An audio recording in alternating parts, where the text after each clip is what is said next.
watching the landscape scroll past her window, one lovely postcard after another. Skinny cypress and squat olive trees, tidy lines of vineyard hills, beautifully crumbling walls, villages that had been clinging to their rocky brown hillsides for 1,000 years or more. The occasional jarring modern sight, a massive satellite dish on a house, a fence plastered with ads for a summer fun fair. Her brain would filter those images out later, she knew. People tended to remember only the pretty parts of their vacations, and Anna was no different. No, I'm joking, the driver said. But he watched her through the rearview mirror, eyes tracking downward, and she wondered idly whether it was him she should be worried about. She envisioned the possibility. Uber driver with a few of his local buddies, a different car parked down a dirt track, waiting to find her alone. "Where do you live?" she asked him in Italian. "Dove abita?" In the mirror, his eyes slid back to the road, just in time for him to avoid oncoming traffic driving too centrally on a switchback. Her heart thudded with the near miss. She bit her lip, adrenaline pulsing upward. He replied in Italian, "Not far from where you're staying." Anna stretched. "What's fun to do around here?" "Everything is fun if you are fun," he answered.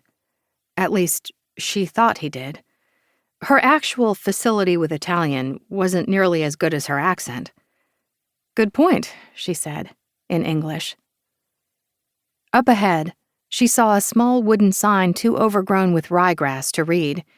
A narrow country track stretched along it to the right. The driver turned so abruptly she nearly fell over, and she heard him chuckling from the front seat as she rearranged herself. They passed a field where a gangly goat stood tied to a post, next to a sagging soccer ball. From the long grass beside him, an orange cat emerged, stretched its back, and lazily trailed the car. Anna craned her neck to peer through the back windshield, tracking its path along the road. By the time she'd straightened again, they were there. Villa Taccola.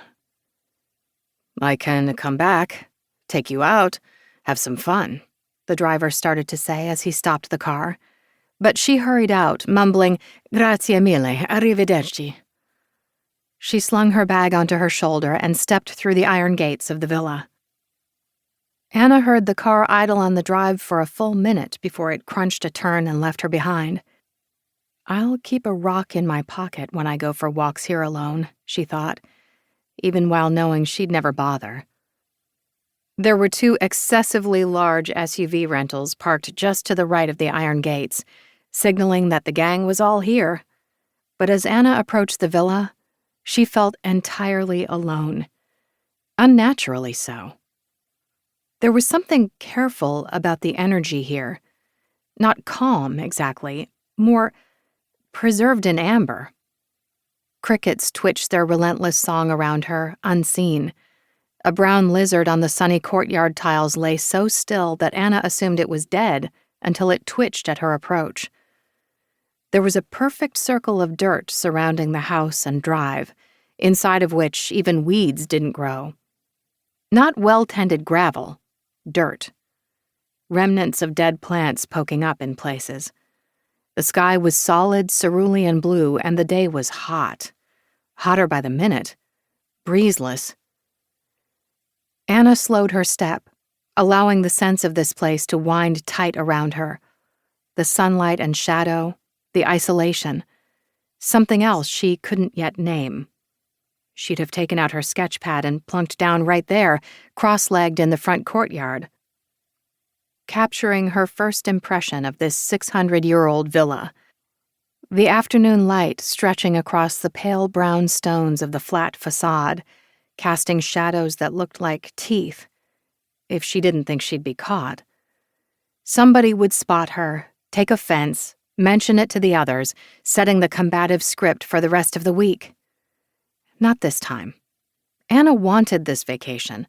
She'd actually looked forward to it. She set down her shoulder bag and looked around, making a mental sketch instead, marking the gently worn tile roofline, the square tower.